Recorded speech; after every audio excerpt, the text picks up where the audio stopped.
yes, we have discussed about charge. Okay, now charge, what is it?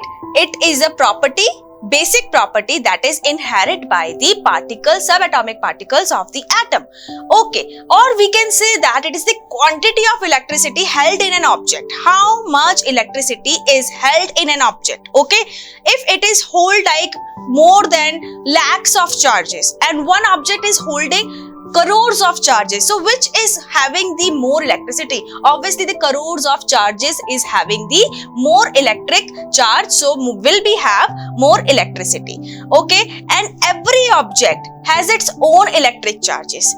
Either it's insulator or it's a conductor, it is having atom, it is having electron, so it is having electric charge also.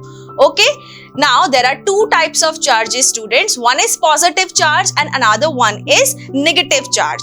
Positive charge is held by proton of the atom and negative charge is held by the electrons of the atom. Okay, so here is the diagram that you can see that positive.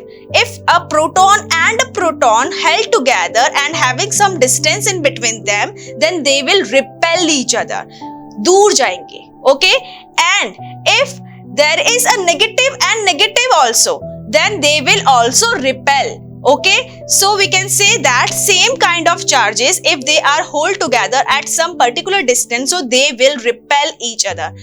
And in contrast, if a positive or a negative charge is hold at some distance together, then they will attract each other. That is why an atom formed, right? Because an atom is having both kind of positive and negative. Okay, so let me tell you, students, the number of electrons, that is the negative particle, and the number of proton, that is the proton particle. Okay, so these numbers are always equal. If a number of electron is 5, then the number of proton will also be 5. So you can say that plus 5 and minus 5 together make 0. So we can say that overall charge on an atom is neutral.